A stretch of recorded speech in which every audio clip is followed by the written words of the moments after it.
Dans les couloirs de la Sûreté territoriale du Val-de-Marne, c'est l'effervescence en ce début d'après-midi. Les hommes de la brigade des stupéfiants se préparent pour une mission délicate. C'est Christophe, un capitaine de 40 ans, qui est aux manœuvres. Tu prends la place de Ludo dans la cuve. Ok. Serrage, par terre. Ces policiers de choc, qui sont régulièrement en infiltration, ont souhaité garder l'anonymat. Ils viennent de recevoir de la part des douaniers une information qui pourrait leur permettre de saisir une importante quantité de drogue.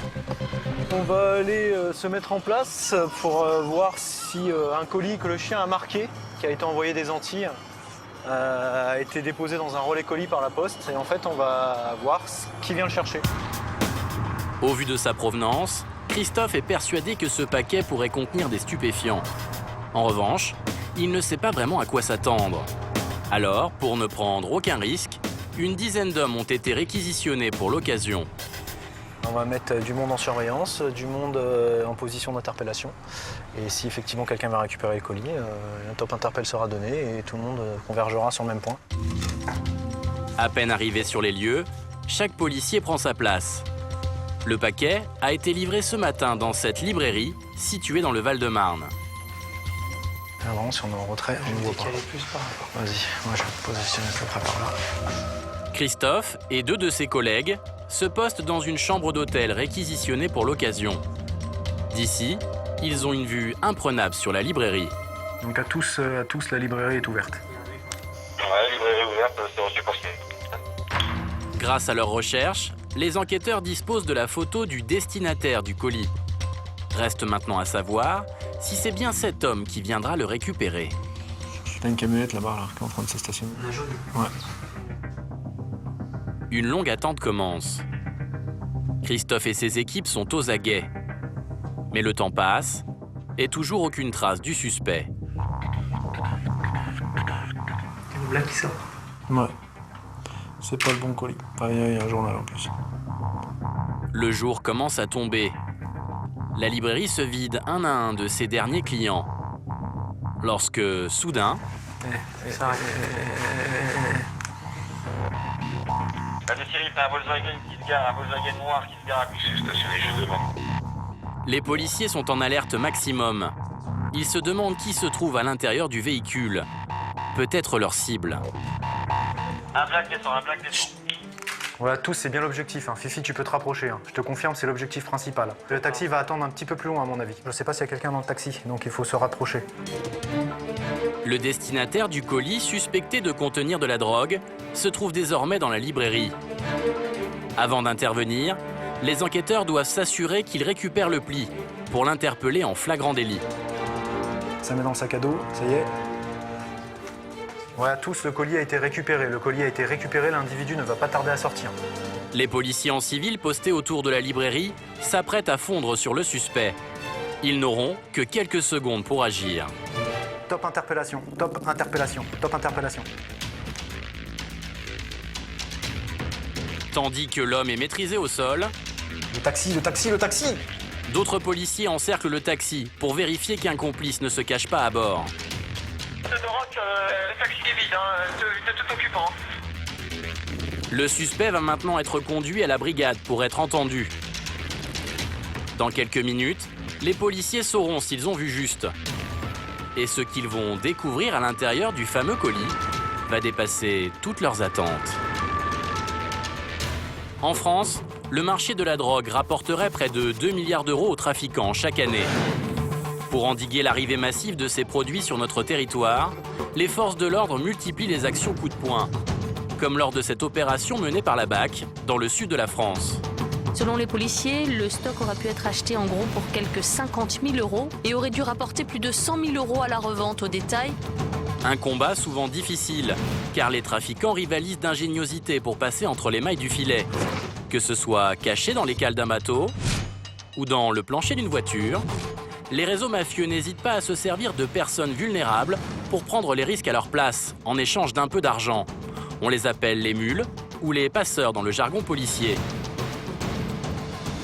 Dans le Val-de-Marne, c'est à la Sûreté territoriale de Créteil que sont traitées ces affaires. Dans ce vaisseau amiral, 160 policiers se côtoient chaque jour. Les dossiers les plus complexes sont suivis par une équipe spéciale, la brigade des stupes. Tout ce travail, Ça concerne les interpellations, enfin tous les actes qui ont été réalisés dans cette procédure. Ces 22 hommes et femmes, dirigés par Christian, le capitaine, enchaînent les opérations. Surveillance, filature et écoute sont leur quotidien. Un travail de terrain qui leur permet de faire des saisies spectaculaires et d'arrêter des trafics souvent juteux. Là, il y a 3 kilos et quelques. Elle n'est pas conditionnée ni quoi que ce soit, donc à mon avis, elle venait d'arriver. Dans le Val-de-Marne, le trafic de drogue est implanté dans de nombreuses cités qui vivraient pour certaines de ce commerce illicite. Si le est omniprésent, Christophe et son équipe réalisent tout type de saisie.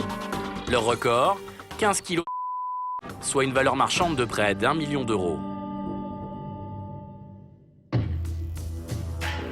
Mais ce soir, Christophe n'a qu'une idée en tête. Connaître le contenu du fameux colis récupéré par un homme dans une librairie du Val-de-Marne. c'est bon, c'est bien passé? Très bien. Depuis son arrestation, le suspect semble coopératif. Selon lui, il serait allé chercher ce pli pour quelqu'un d'autre. Il a touché 100 balles et il dit c'est un rebeu qui est venu le récupérer. Il a raconté ce qui s'était passé, colis, machin. Et là, il dit bah voilà, et là j'étais tout seul, c'était à moi de le récupérer, j'ai pris 100 balles et là le mec appelle pour récupérer le truc. Effectivement, le téléphone n'arrête pas de sonner. D'accord, ça marche. Si l'homme interpellé dit vrai, il se pourrait que le véritable destinataire du paquet se cache derrière ces appels masqués. Les policiers procéderont donc, plus tard, à l'exploitation du téléphone du suspect. Voilà, on va faire venir un intéressé, puis on va regarder avec lui ce que contient le colis. Assieds-toi sur la chaise qui est là. Donc ça, c'est ton sac à dos? Avec minutie, Christophe retire le scotch qui ferme hermétiquement le paquet. Et là, à sa grande surprise, il découvre 2 livres emballés dans du film transparent. Un conditionnement plutôt suspect pour l'enquêteur. Donc tu as 2 livres, visiblement. Et bizarrement, ces livres-là sont coupés. Avec des choses à l'intérieur. Bon. Ça vient? Viens.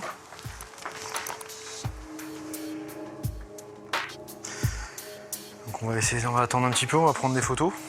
Puis on va regarder ce qu'il y a dedans. L'homme arrêté est nerveux.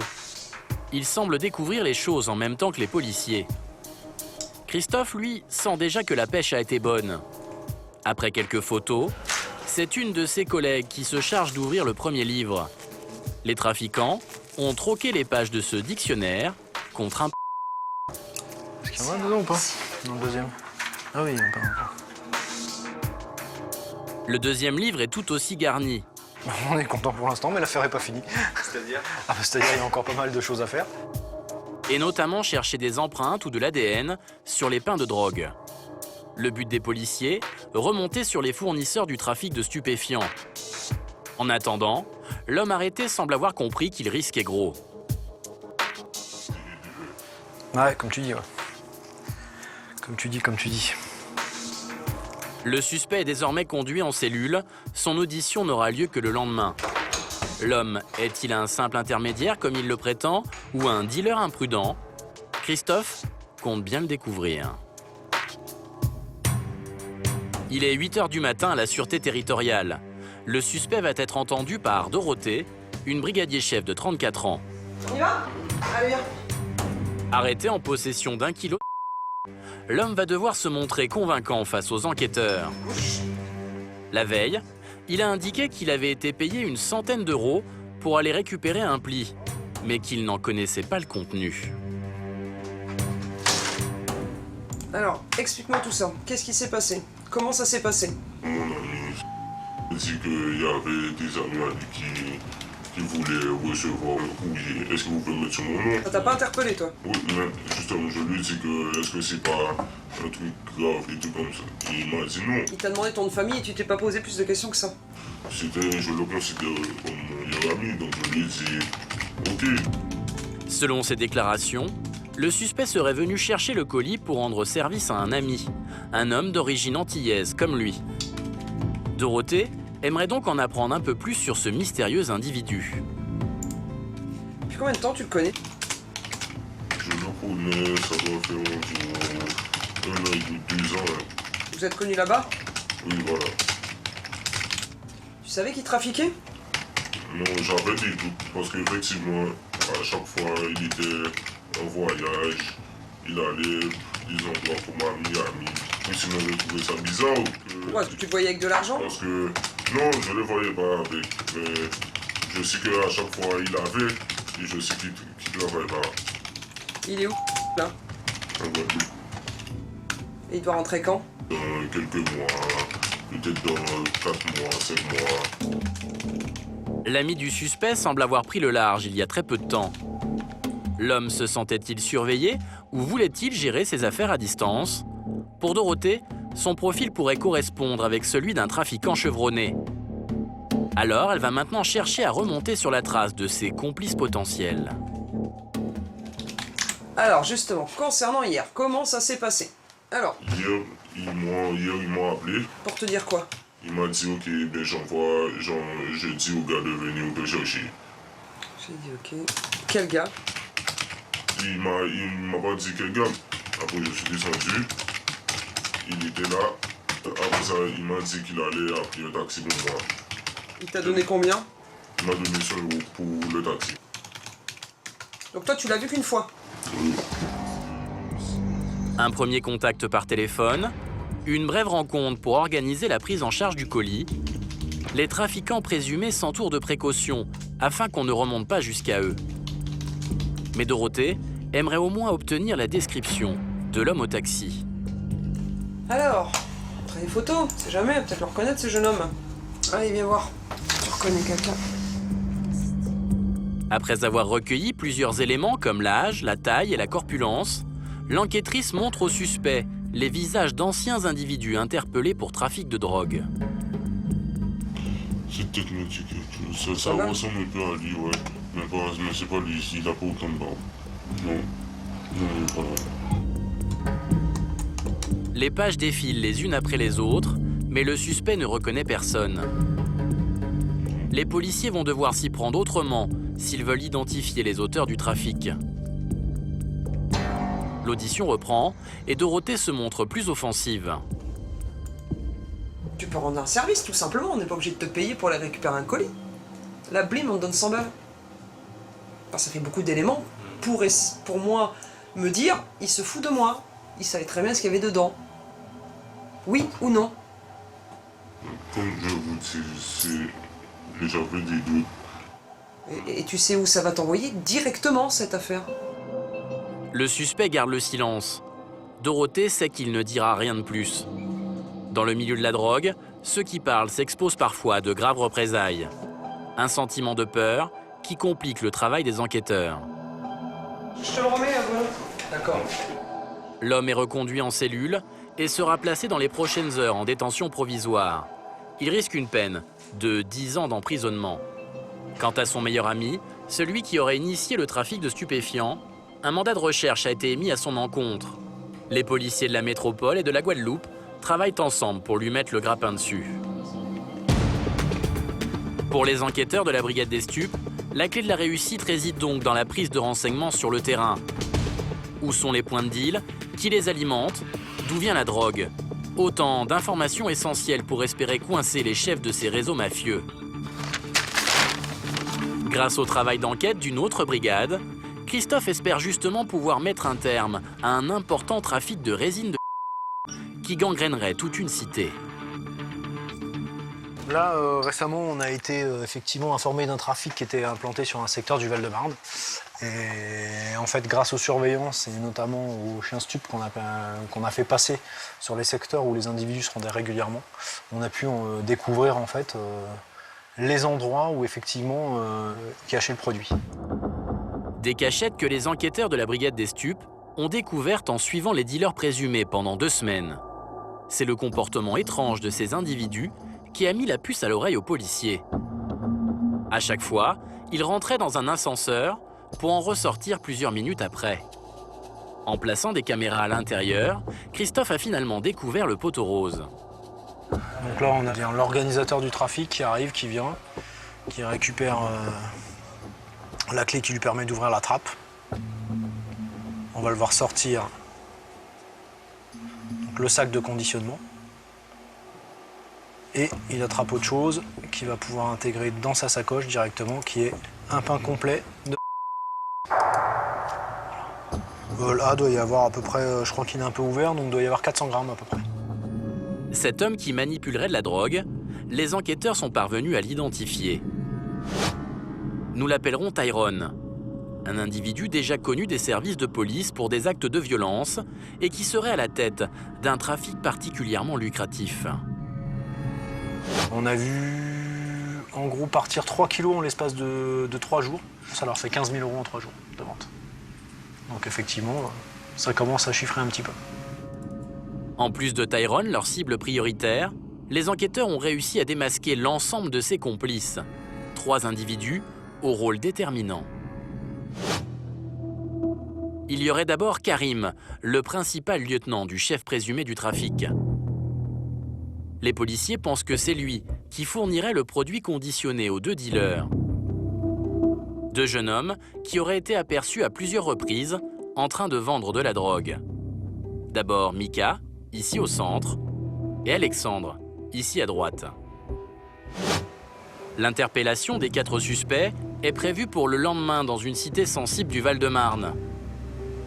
Pour éviter tout débordement, les policiers comptent déployer des moyens importants. Leur but, cueillir les prévenus dans leur sommeil au même instant pour qu'aucun d'eux ne leur échappe. 5 heures du matin à la Sûreté territoriale de Créteil. Une vingtaine de policiers se préparent à partir en intervention. Entouré des 2 patrons de la Sûreté, Christophe effectue un dernier briefing avec les différentes équipes afin qu'aucune preuve ne disparaisse. Pour l'ascenseur du... Donc je veux un fonctionnaire de la BSQ qui garde l'ascenseur. Et quand je dis qu'il garde l'ascenseur, c'est que personne ne rentre dedans, personne n'en sort. Le piège tendu par les enquêteurs est simple. Encercler la cité, en verrouiller l'accès, pour ensuite interpeller les 4 suspects en simultané dans différents immeubles. Quel que soit l'étage, je veux du monde en bas, parce que ça peut être balancé par les fenêtres. Désormais, chacun connaît le rôle qu'il a à jouer ce matin. D'un côté, nous suivrons Dorothée et son équipe pour l'interpellation de Mika, l'un des 2 dealers présumés. De l'autre, nous suivrons Christophe pour l'arrestation de Tyrone, le chef supposé du trafic.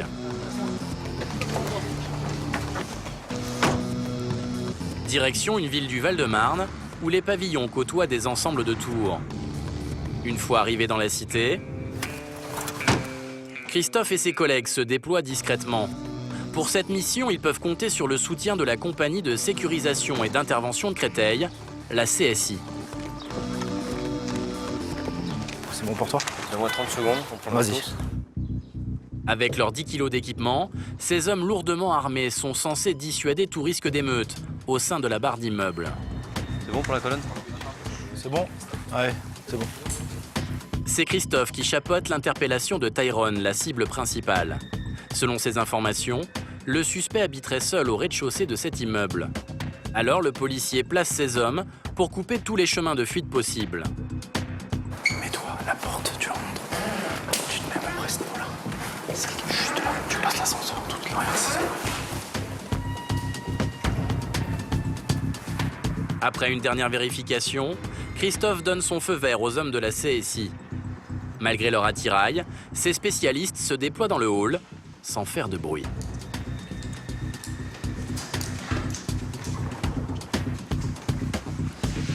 Pour ouvrir la porte plus rapidement, ils vont se servir d'un vérin hydraulique capable de faire sauter la porte en quelques secondes.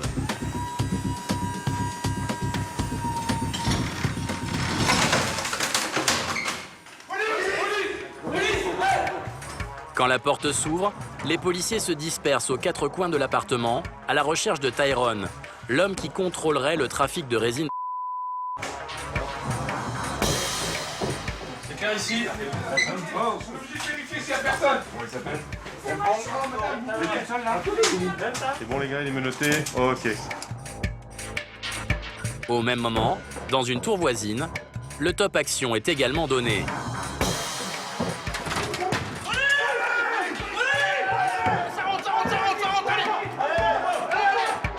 Ici, les policiers viennent chercher Mika, l'un des dealers supposés du trafic.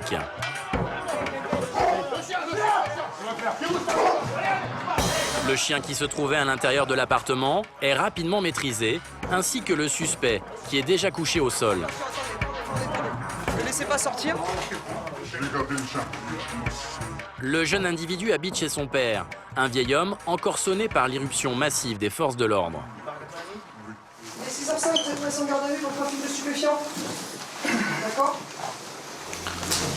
Le suspect, encore hagard, n'oppose aucune résistance. La perquisition peut commencer. Mais d'entrée, Mika annonce la couleur aux policiers.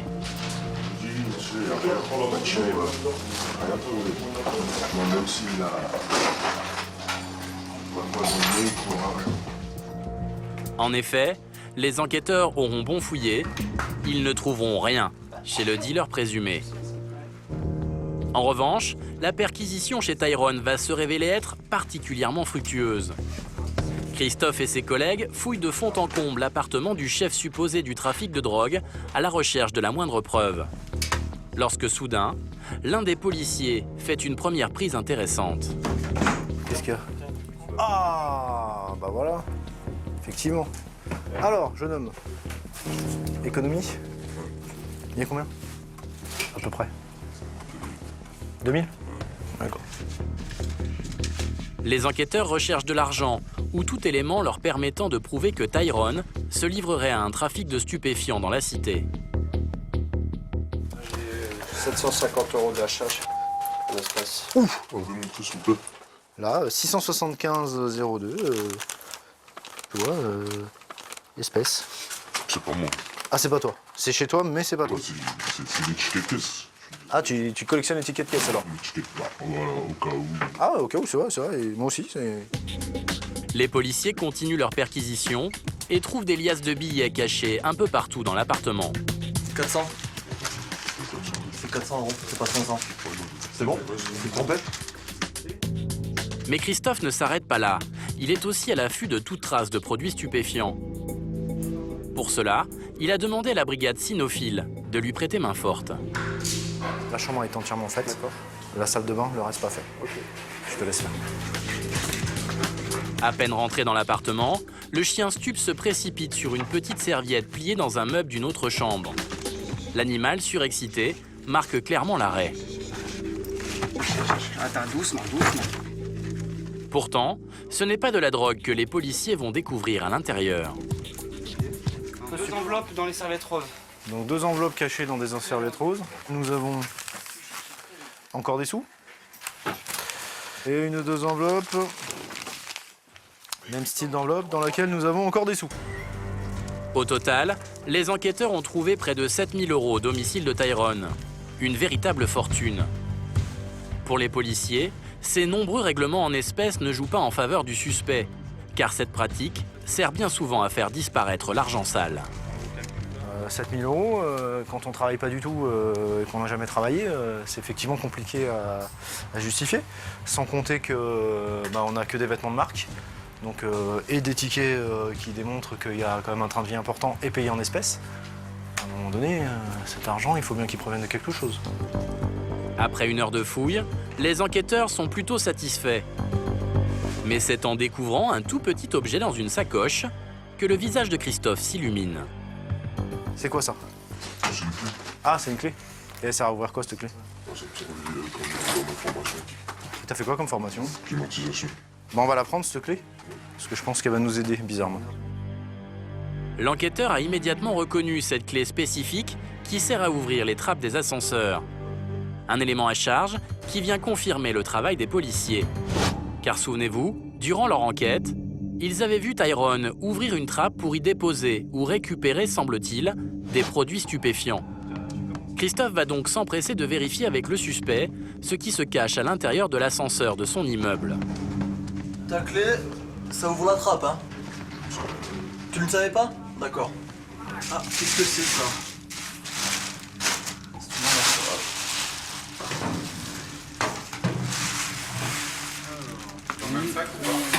Fusil pompe, sac noir.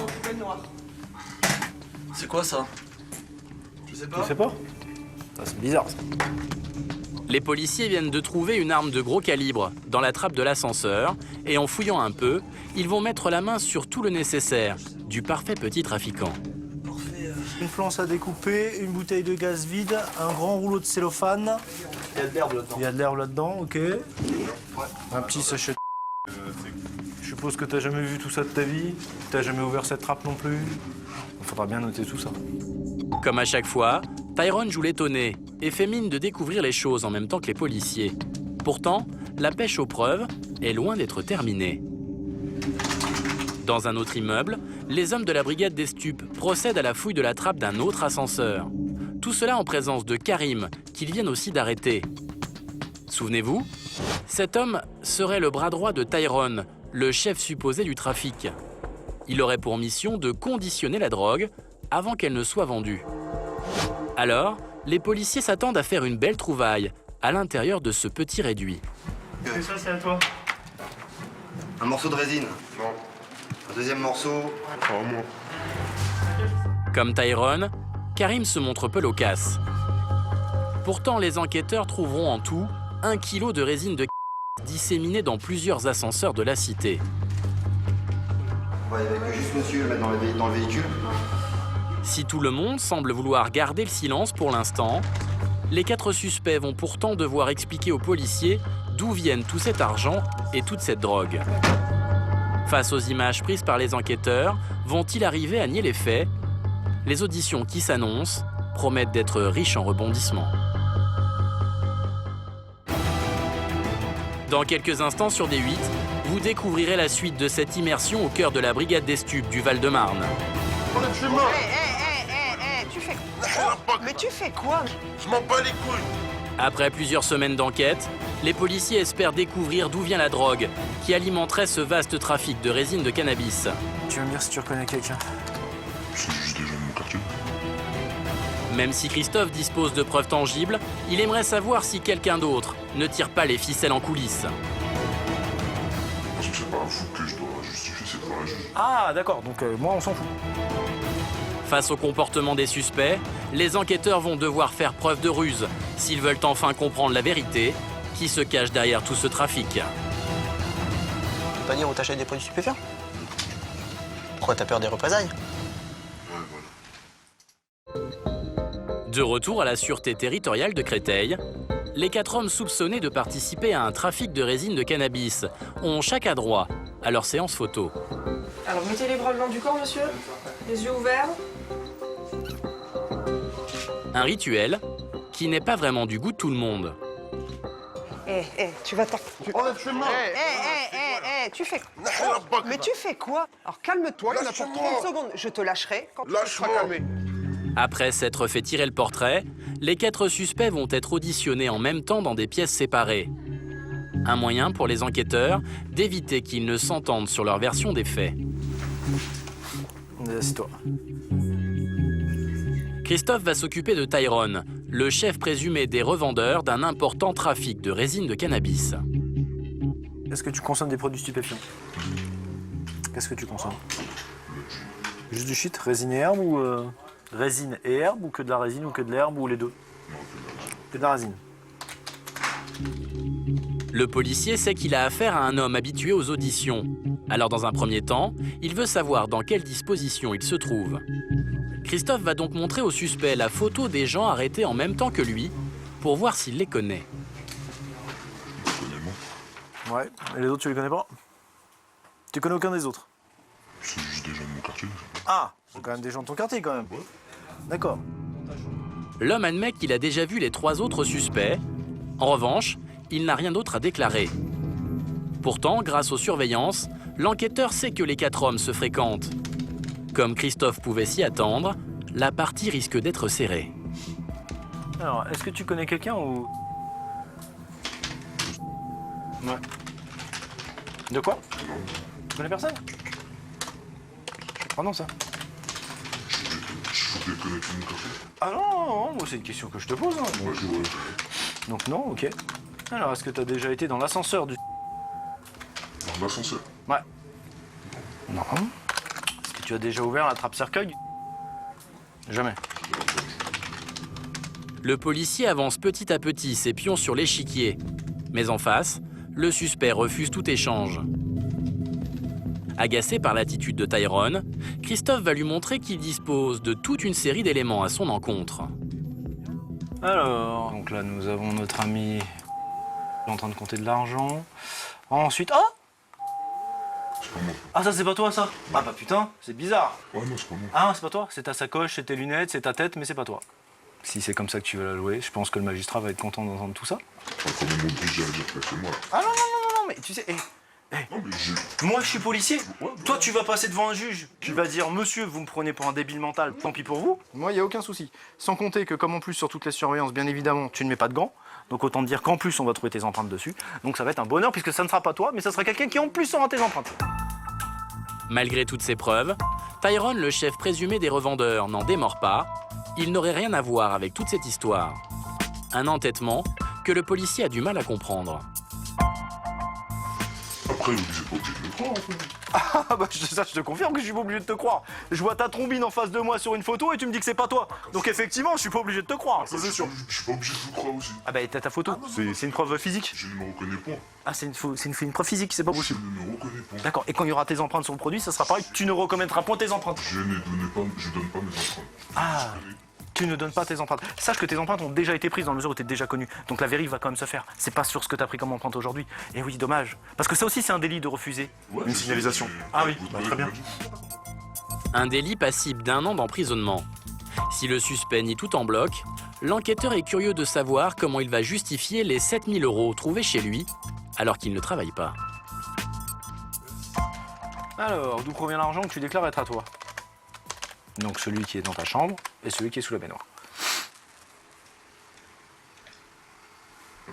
Un peu de vente de chaussures et je ferme un peu bien. Ah, un peu de vente de chaussures. Mon Dieu.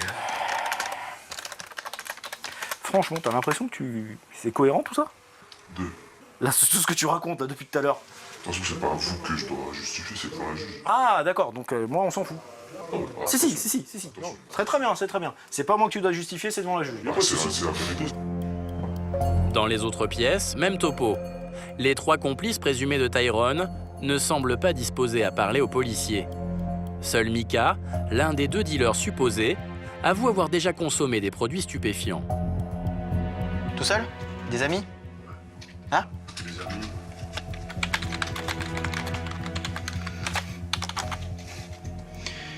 Qui sont les personnes que vous fréquentez? Des gens. Que vous appelez vos amis? C'est qui? C'est des gens, vous n'avez pas à savoir. Ouais, mais je te pose des questions, moi. Ouais. Moi, je vous dis des amis. D'accord, donc tu veux pas donner leur nom? Ok. Où tu te fournis? Où t'achètes? Tu veux pas le dire? Et pourquoi tu veux pas le dire? Parce que je vous dirai pas. Saviez-vous qu'un trafic de produits stupéfiants a été orchestré au... Est-ce que tu savais ça? Face à l'attitude de Mika, l'enquêteur décide de lui montrer que son récit ne tient pas, compte tenu de l'activité soutenue qui se déroulerait au pied des tours. Pourtant, tu déclares te rendre très régulièrement sur un point de deal et être consommateur. Et tu maintiens ne pas avoir connaissance de ce trafic? Comment? Oui, j'ai dit je maintiens. D'accord. Donc on comprend pas là, en fait. T'es consommateur de produits stupéfiants, tu sais très bien comment ça se passe. Non? Tu veux bien acheter ton stupéfiant. Ouais. Et là, donc t'as pas connaissance, tu maintiens que t'as pas connaissance qu'il y avait un trafic à cet endroit. D'accord. Le suspect reste catégorique, il n'aurait jamais rien vu ni entendu. Pourtant, durant leur surveillance, les policiers l'auraient clairement observé en train de conduire des clients vers un point de deal. Mais là encore, le jeune homme a une explication.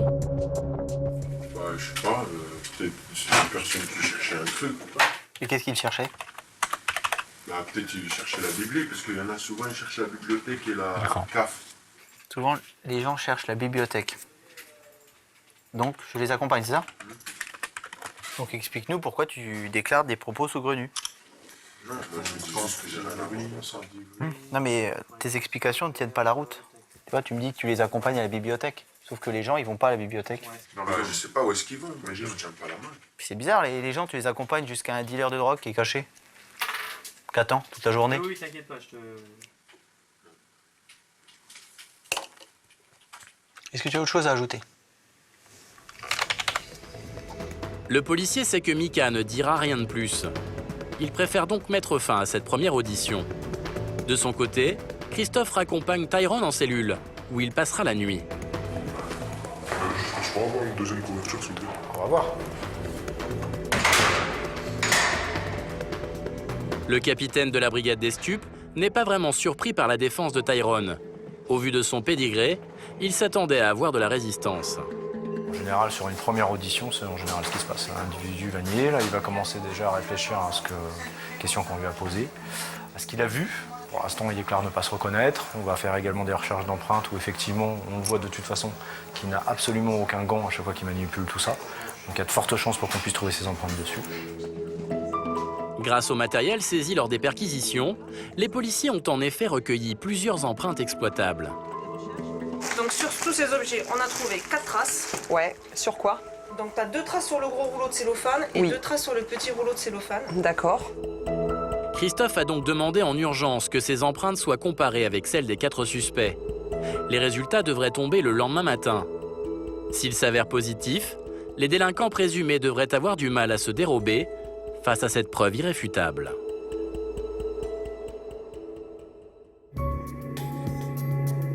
« 8 heures, à la brigade des stupes de Créteil. Dorothée est en ligne avec la spécialiste chargée d'identifier les empreintes.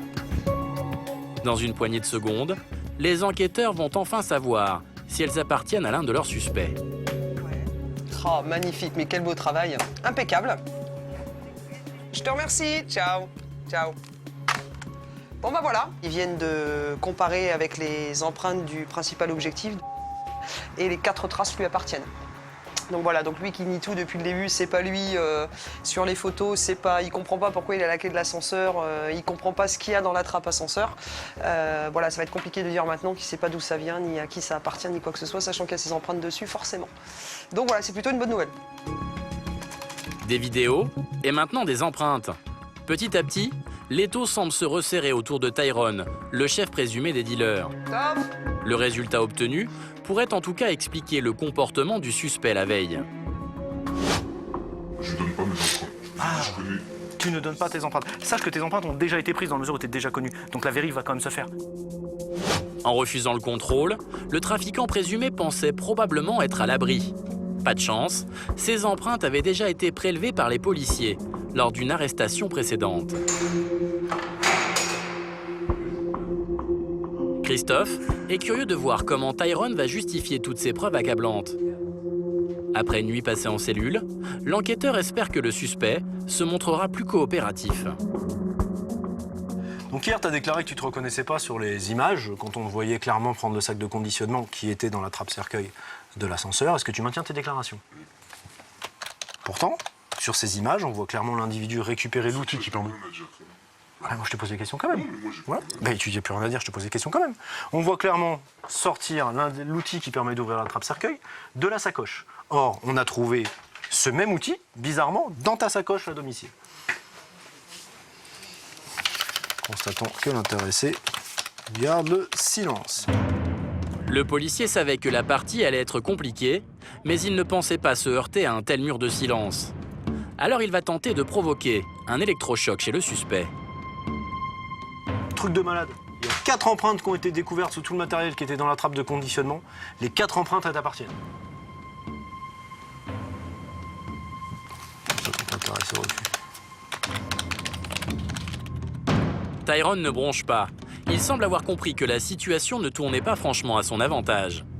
Cet habitué de la justice sait visiblement que la meilleure des défenses est de garder le silence. Christophe va tout de même tenter une dernière fois de le faire réagir. Donc pour résumer, lors de toutes les surveillances, on te voit venir dans l'ascenseur, chercher le sac de conditionnement, apporter des plaquettes, des fois des pains de résine même, qu'on te voit même sortir. On te voit sortir l'outil qui permet d'ouvrir la trappe, qu'on découvre à ton domicile. Tes empreintes sont découvertes dans le domicile, dans le matériel placé, mais au final, tout ça, c'est pas toi. Face à l'attitude du trafiquant présumé, Christophe préfère mettre fin à cette audition à sens unique. Tu veux signer, lire ton audition? À ça non plus, tu réponds même pas. Dans les pièces voisines, les auditions des 3 autres suspects ne donnent rien non plus. Les auteurs présumés du trafic de résine de cannabis semblent s'être donné le mot. Ils ne parleront pas.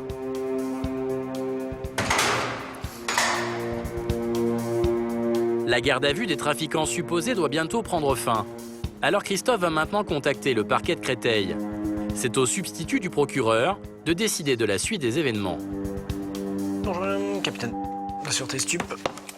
Je vous appelle pour mes suivis et autres. Pendant plusieurs minutes, le policier livre au substitut les éléments obtenus au cours de son enquête, ainsi que la liste des preuves, a priori flagrantes, qu'il a en sa possession. Alors ce qui est très intéressant, c'est que l'enquête progresse bien. On sait qu'en l'espace de 3 jours, ils écoulent 3 kilos sans difficulté. On sait qu'ils font 10 clients à l'heure. Après avoir écouté le récit de l'enquêteur, le verdict du parquet tombe.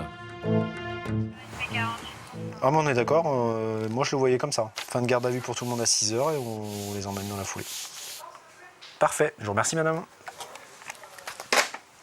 En conclusion, tout le monde déféré demain matin à 6 h avec une ouverture d'information.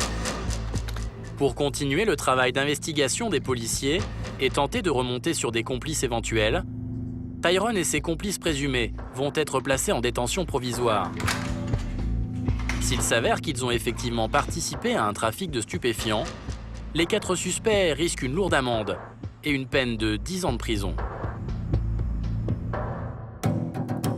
Une fois de plus, c'est grâce à leur travail sur le terrain que les enquêteurs de la brigade des stupes ont réussi à démanteler cette importante filière. Mais vous allez voir que cette approche minutieuse peut rencontrer des obstacles inattendus.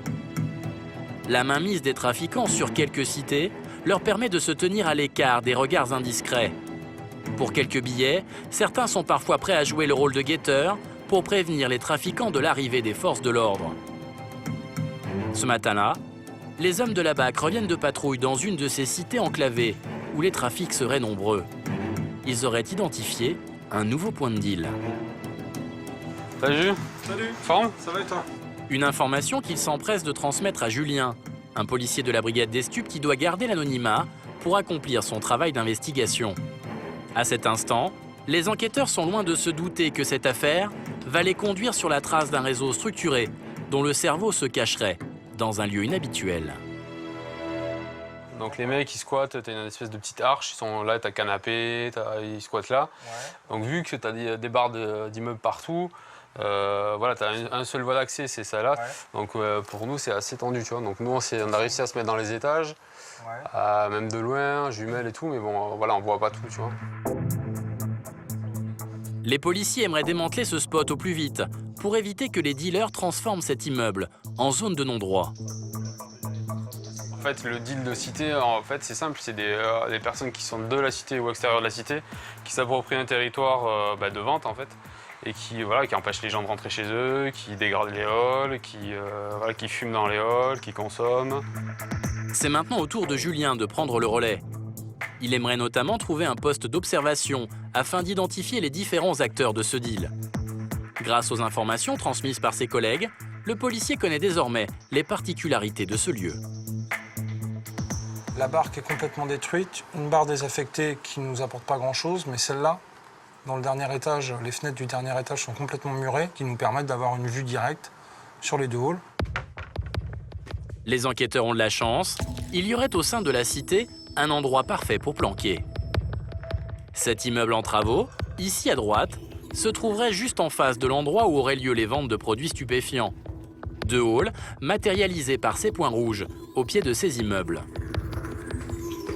Julien et Christophe, le capitaine de la brigade des stupéfiants, vont donc se faire passer pour des ouvriers en bâtiment pour pouvoir s'approcher de la zone sans éveiller les soupçons.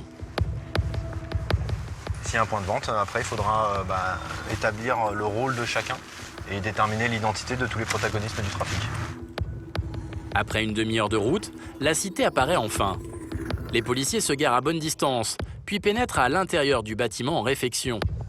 C'est l'homme en charge de la sécurité qui leur ouvre la porte. Une fois à l'intérieur, les enquêteurs se frayent un chemin au milieu des gravats jusqu'à un appartement situé dans les étages. Si les fenêtres ont été murées, le jour pénètre encore au travers d'une petite bouche d'aération.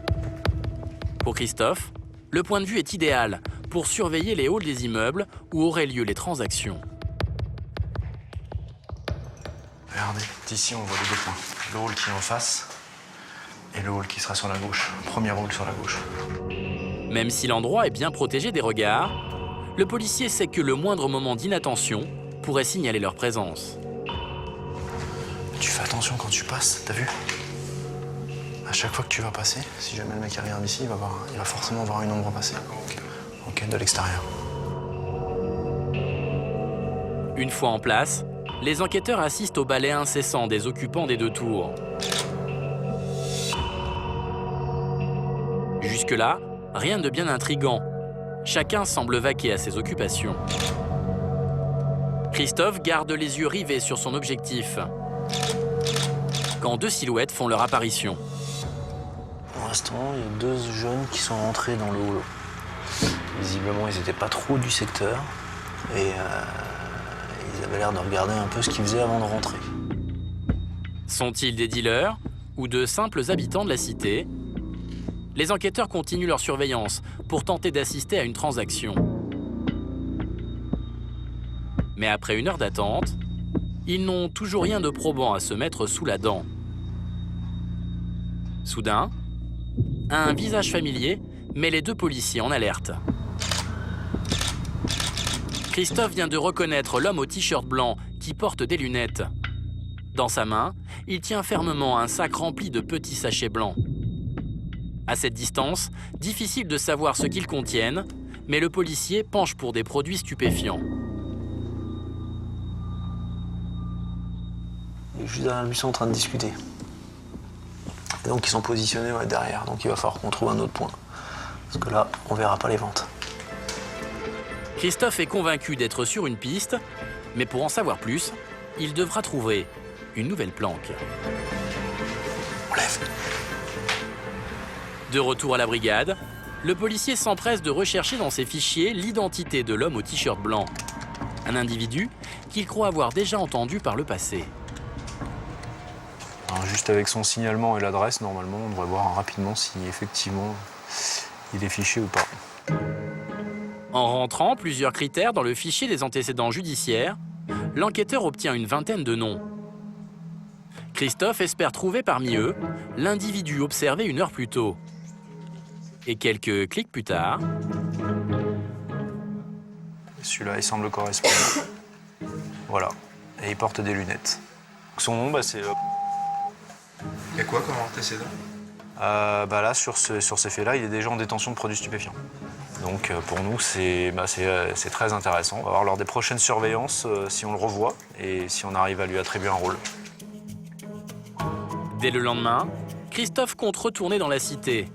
Mais cette fois, il aimerait voir ce qui se passe de l'autre côté des deux bâtiments, car c'est là qu'il a perdu la trace de l'homme au t-shirt blanc. Pour cela, l'enquêteur va se poster dans le parc, qui borde l'ensemble d'immeubles. Son objectif, observer les fréquentations du suspect et le suivre dans chacun de ses déplacements, afin de découvrir où serait entreposée la drogue. Mais ce que les policiers ignorent, c'est qu'au jeu du chat et de la souris, les rôles pourraient rapidement s'inverser. C'est à bord d'une voiture banalisée que Christophe et son collègue Julien partent en surveillance dans une cité du Val-de-Marne. Les policiers doivent se montrer discrets s'ils veulent avoir une chance d'assister à une transaction de produits stupéfiants. Nous les filmons donc en caméra cachée. Pour se fondre dans le décor, les enquêteurs se font passer pour des promeneurs. Alors, voyons voir un peu. Ça va être là-dedans. C'est dans ce jardin public que Christophe a perdu la trace de l'homme qui transportait un sac rempli de sachets blancs. Cette fois-ci, les policiers espèrent le suivre jusqu'à sa cachette présumée. En l'attendant, ils repèrent les endroits propices à une future planque. Ça, c'est la barre. La barre va être un peu casse-bonbon. Donc il faut soit les bâtiments là, soit la tour qui est là pour l'instant. Pour moi, c'est la tour. Pour Christophe, les appartements surélevés de cette tour offrent un point de vue idéal sur toute la zone. Soudain, l'enquêteur se fige. Il vient d'apercevoir du coin de l'œil le suspect qu'il recherche. C'est notre ami. Ouais, je te confirme, à 100%. À 100%. Donc il vient voir un peu ce qui se passe. Et c'est lui. L'homme aperçu la veille vient de passer à seulement quelques mètres des policiers. Christophe et Julien ne le perdent pas des yeux, car ils aimeraient savoir où il se rend. Mais très vite, ils vont comprendre qu'en fait, c'est eux qui sont surveillés. On est en train de voir ce qu'on fait. D'ailleurs, il tourne, d'ailleurs, il sait même pas quoi faire, parce que du coup, il ralentit. Ça fait au moins 4 fois qu'il se retourne. Voilà. Et là, il se retourne encore. Voilà. Christophe pense avoir été repéré par le suspect.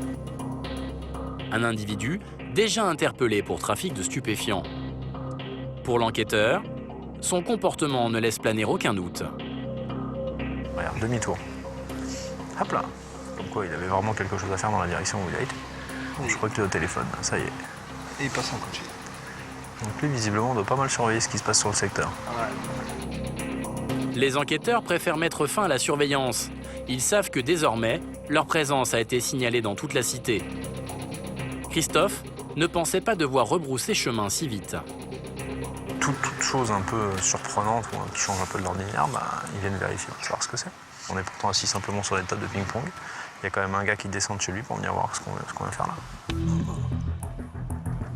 Les policiers ont désormais la certitude qu'il se passe quelque chose de louche derrière les murs de ces immeubles. Mais pour l'instant, impossible de s'en approcher.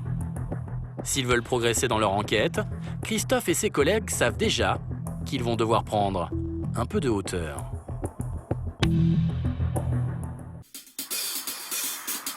Quelques jours plus tard, à la brigade des stupéfiants du Val-de-Marne, Christophe part pour une nouvelle mission aux côtés de Céline, une lieutenant de 30 ans. Il y a le petit caméscope dans ton sac aussi? L'enquêteur a réussi à trouver un appartement libre, dans la tour qu'il avait repérée avec son collègue Julien.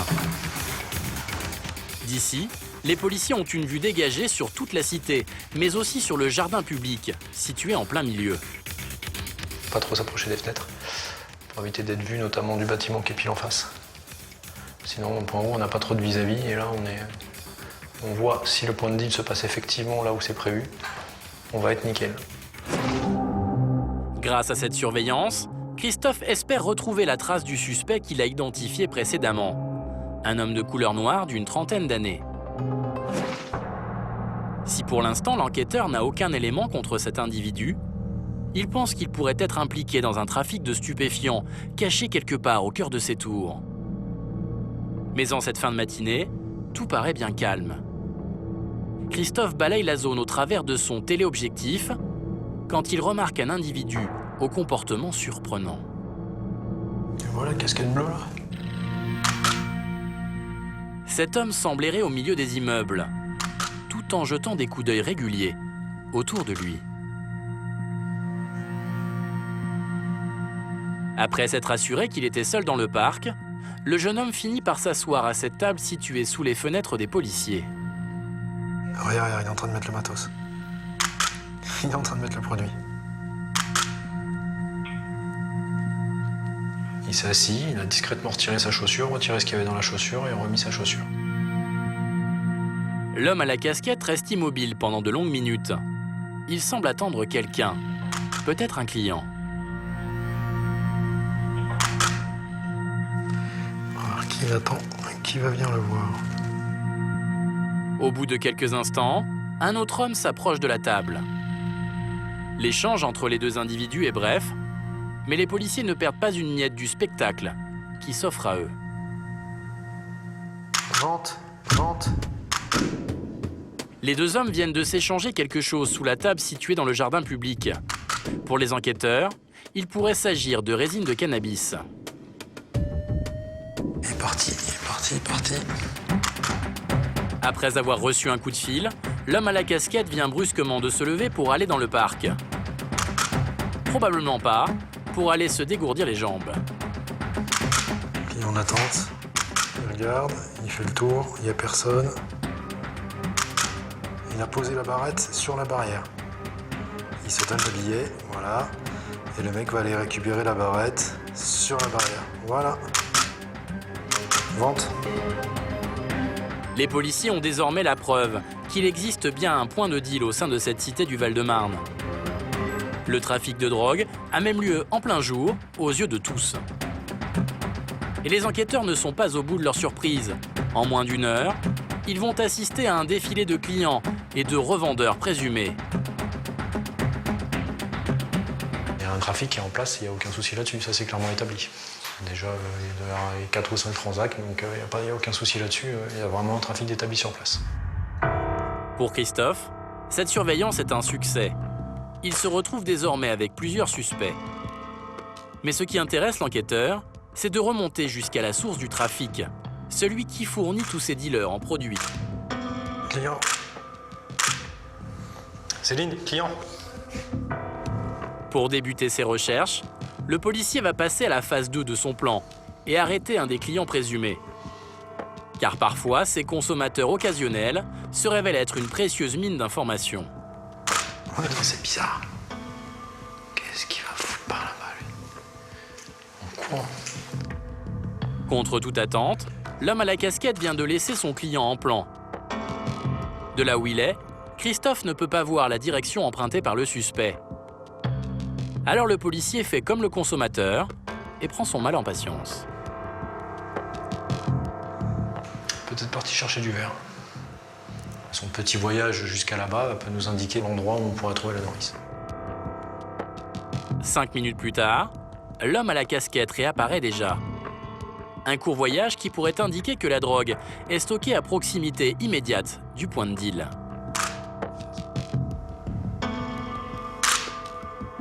Ça y est.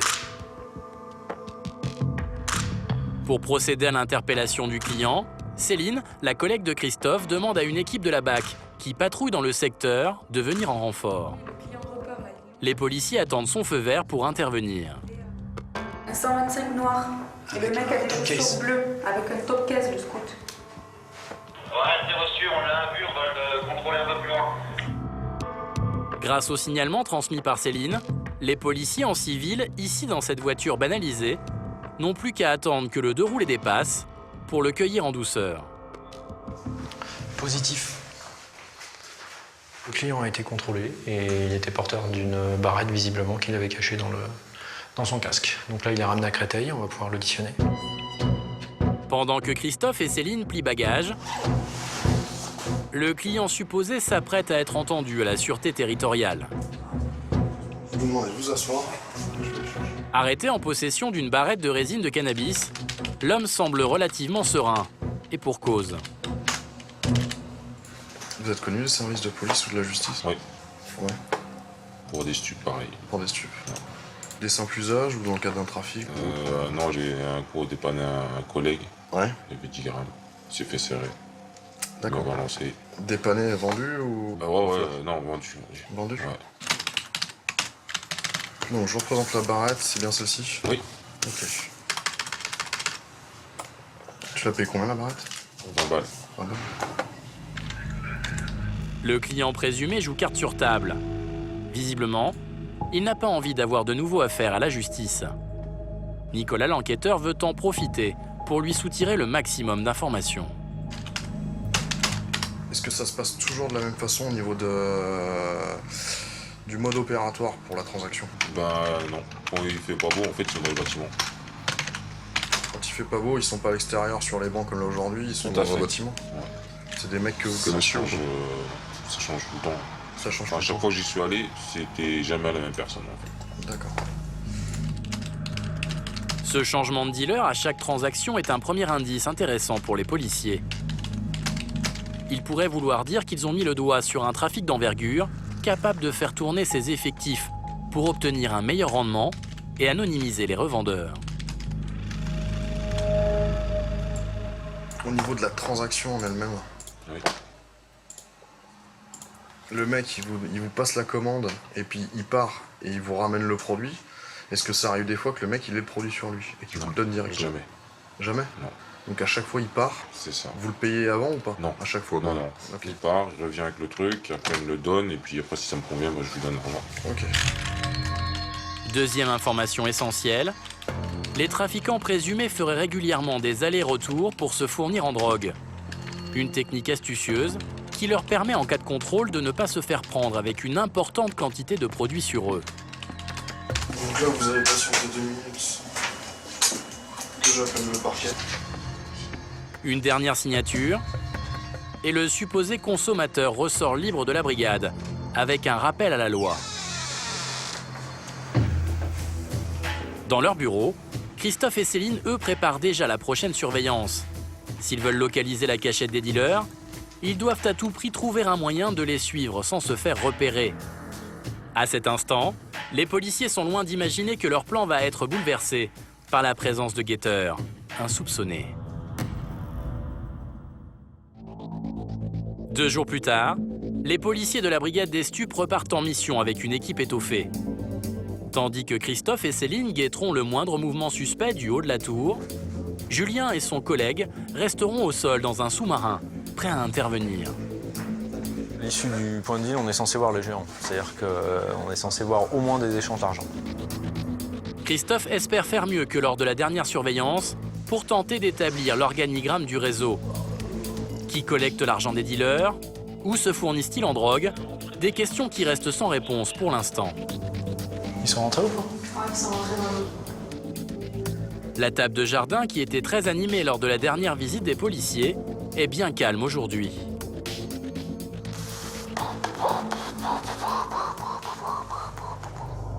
Tout à coup, le talkie-walkie de Céline crépite. Son collègue Julien, posté de l'autre côté de cette barre d'immeuble, vient de voir plusieurs jeunes sortir précipitamment du hall d'entrée. Dans les minutes qui suivent, Christophe assiste alors à une étrange agitation. Il y a un mec qui court là-bas et qui s'est mis une capuche sur la tête. Se pourrait-il que la présence des policiers ait été signalée? Pour en avoir le cœur net, l'enquêteur décide de jeter un coup d'œil sur les immeubles situés en face de lui. Tiens, Céline, viens voir. Ils sont là. Putain, il est au téléphone en plus. Ah, il y a un gars qui nous observe depuis sa fenêtre avec des jumelles. Mais en y regardant d'un peu plus près, Christophe va s'apercevoir que ce guetteur potentiel serait en fait une femme d'une trentaine d'années. Les policiers sont inquiets. Si leur position est révélée, c'est toute leur enquête qui pourrait être menacée. Je suis en train d'essayer de regarder. Des craintes qui vont s'avérer fondées. Rapidement, plusieurs personnes de la cité vont faire savoir aux policiers que leur présence n'est pas la bienvenue ici. Il vient de repasser sur le square, il n'arrête pas de faire des grands bras d'honneur. Christophe et Céline doivent se rendre à l'évidence. Leur planque vient d'être démasquée par les présumés trafiquants de drogue. Après plusieurs jours de surveillance, le long travail d'approche des policiers tombe à l'eau. Désormais, les dealers savent qu'ils sont épiés. L'enquêteur a du mal à cacher son amertume. Allez, on range tout. On se prépare à emballer. Les policiers vident les lieux et effacent toute trace de leur passage. S'ils veulent avoir une chance d'identifier le fournisseur du trafic de drogue, les enquêteurs savent qu'ils vont devoir se faire oublier pendant quelques temps.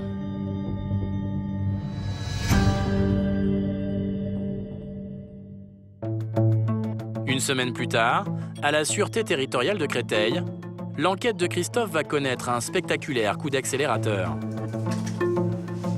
Depuis plusieurs semaines, les policiers rencontrent des difficultés pour pénétrer au sein d'une cité où se déroulerait un important trafic de drogue.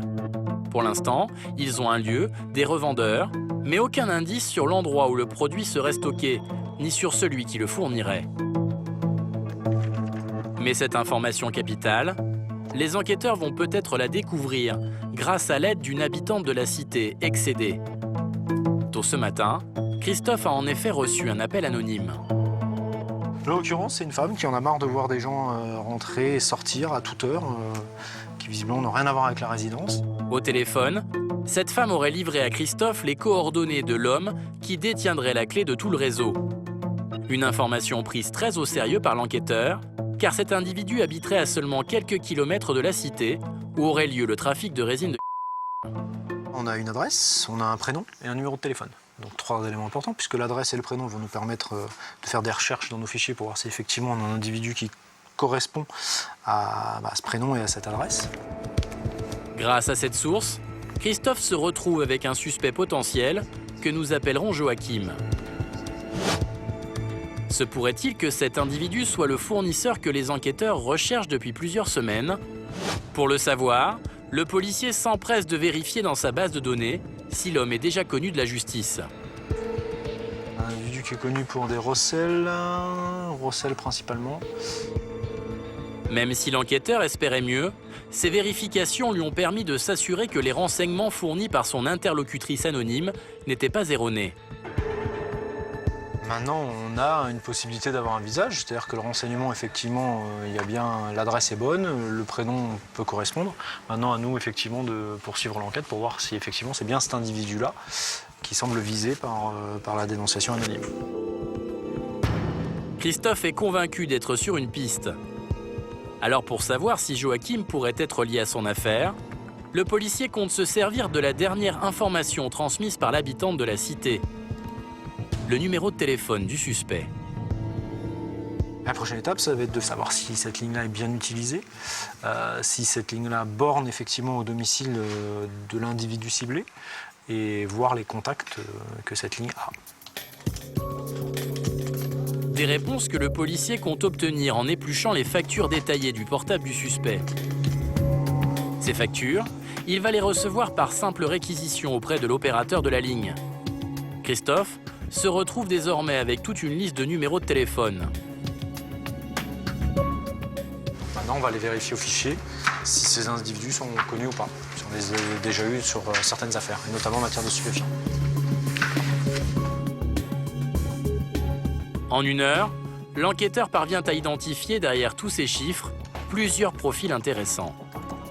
Donc là, on a combien de consommateurs là ? Là, on va dire sur la dizaine de lignes qu'on a fait identifier, il y a 6 individus qui sont connus pour usage. La récurrence des appels entre Joachim et ses présumés consommateurs de stupéfiants estompe les derniers doutes de Christophe. L'homme dénoncé par le coup de fil anonyme jouerait sans doute un rôle dans le trafic de drogue. Reste à savoir lequel. Maintenant, la prochaine étape, ça va être l'interception judiciaire de cette ligne avec l'accord du parquet. En plaçant Joachim sur écoute, les policiers de la brigade des stupéfiants espèrent rassembler les pièces de ce puzzle inextricable.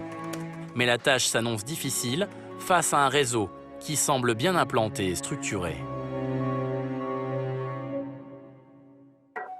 48 heures plus tard, à la brigade des stupes, un nouveau travail commence pour... Donc, à toi de maintenant de gérer, t'occuper, tu branches la ligne, tu vois ce que ça donne et tu me tiens au courant.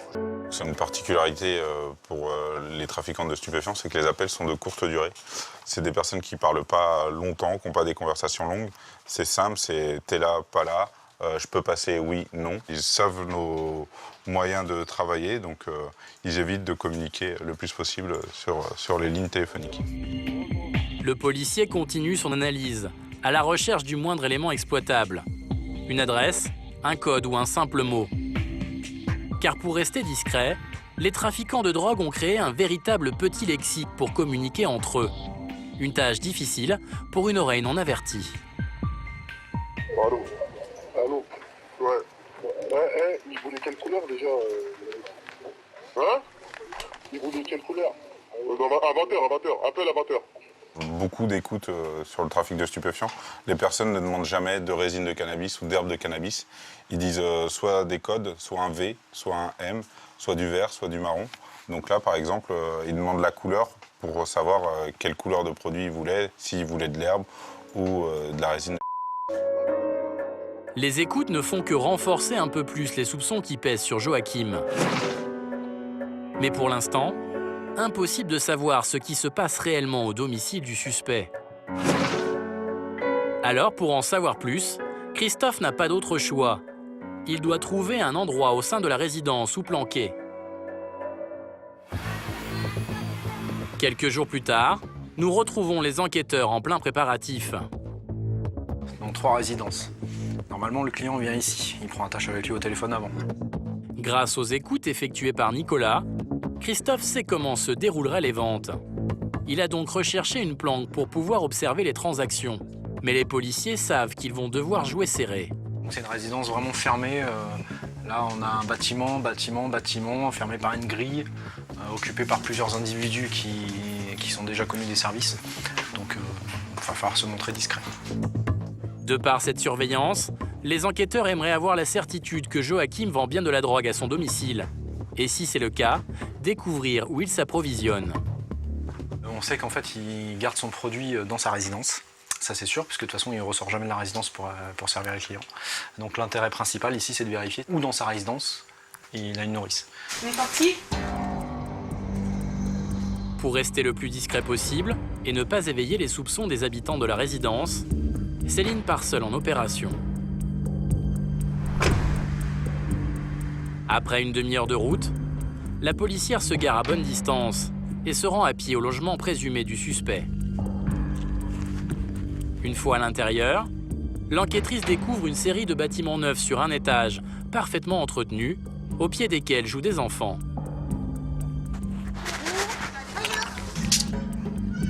Un endroit qui tranche avec les hautes tours de la cité située juste à côté. C'est donc ici, dans ce cadre serein, que Joachim, le trafiquant présumé, ferait prospérer ses affaires.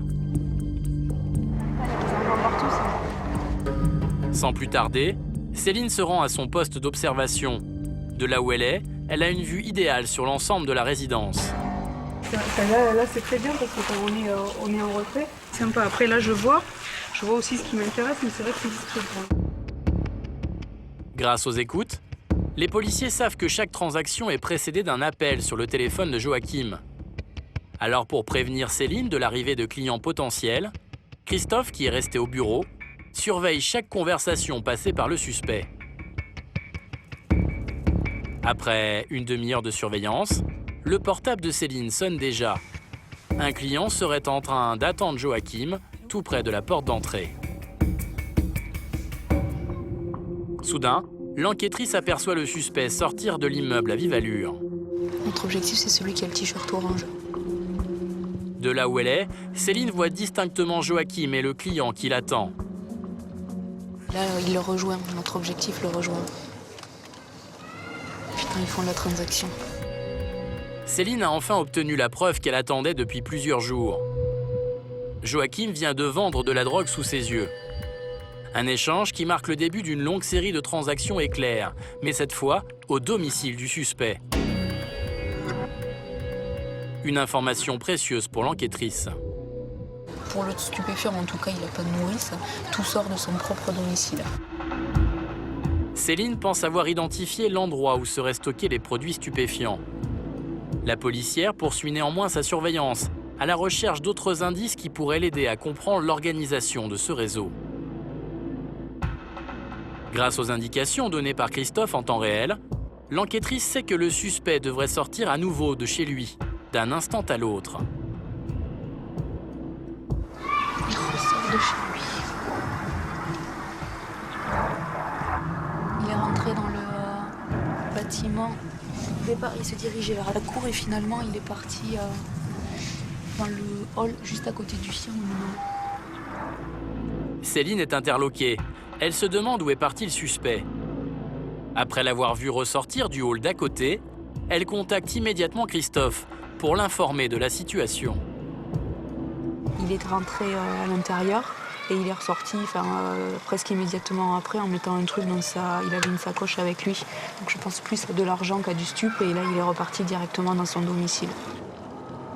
L'enquêtrice pense que Joachim pourrait peut-être cacher l'argent issu de son trafic dans un autre hall de la résidence. Petit à petit, l'organigramme du réseau sur lequel les policiers enquêtent depuis plusieurs semaines commence à se dessiner. Au bas de la pyramide, il y aurait d'abord une ribambelle de dealers, pour la plupart très jeunes. Des revendeurs présumés qui s'approvisionneraient tous chez un seul et même homme, Joachim. Un individu qui pourrait être, selon les enquêteurs, un grossiste dont le lieu de stockage serait son propre appartement. Maintenant qu'ils savent où la drogue se trouve, les policiers aimeraient mettre la main sur l'argent issu du trafic. Un business lucratif qui, au vu des quantités écoulées, pourrait se chiffrer à plusieurs milliers d'euros. Dans les jours qui suivent, Céline poursuit ses investigations pour tenter de comprendre où le grossiste présumé s'est rendu lorsqu'il s'est éclipsé dans un autre hall de sa résidence. Pour cela, l'enquêtrice a fait identifier la ligne de l'individu qu'il avait contacté peu de temps avant pour lui demander de le rejoindre. Ça apparaît donc à ce nom-là et l'adresse rue le hall à côté de notre mise en cause. D'après les réquisitions, l'un des contacts de Joachim habiterait en fait juste à côté du grossiste présumé. Pour Céline, c'est un indice essentiel car elle a vu le suspect revenir de chez son voisin avec de l'argent caché dans sa sacoche. Soit c'est un usager, un simple usager, soit c'est la nourrice de l'argent. Il a été effectivement récupéré de l'argent juste à côté. Parce qu'en général, l'argent n'est pas au même endroit que le stupéfiant. La policière pense que le voisin de Joachim pourrait garder l'argent du trafic à son domicile. Il y aurait donc 2 cachettes, l'une pour la drogue et l'autre pour l'argent. Quand ils sont attrapés par les services de police, le fait d'attraper des stupéfiants, c'est une chose, mais c'est surtout l'argent qui leur fait mal parce que l'argent est saisi et placé sous scellé. Si l'enquête des policiers vient de faire un pas de géant, désormais une autre phase commence, celle des surveillances accrues au domicile du grossiste présumé. Christophe aimerait arrêter Joachim lorsque son stock est rempli. Alors il doit attendre que le suspect se fasse livrer de la marchandise avant d'intervenir. Mais un événement inattendu va venir rebattre les cartes. Quelques jours plus tard, à la brigade des stupéfiants de Créteil, coup de théâtre. Les enquêteurs ont perdu l'unique point de surveillance qu'ils avaient réussi à obtenir au sein de la résidence de Joachim. Et ce n'est pas la seule mauvaise nouvelle. Le grossiste présumé aurait également changé de numéro de portable. Résultat, les policiers n'ont plus d'yeux, ni d'oreilles. Des fois, on peut avoir des difficultés de surveillance sur des cités enclavées, là, comme c'est le cas là, sur une cour fermée. Donc effectivement, c'est plus compliqué de trouver un point de surveillance. Donc ça met un peu plus de temps. Donc ça peut durer effectivement 2, 3, 4, 5, 6 mois. Ce n'est donc que partie remise pour Christophe et ses collègues. Joachim ne le sait pas, mais son petit business est en sursis et connaîtra bientôt un coup d'arrêt définitif. Chaque année, le travail des hommes et des femmes de la brigade des stupes du Val-de-Marne permet de mettre un terme à une quinzaine de trafics et d'écrouer environ 90 personnes.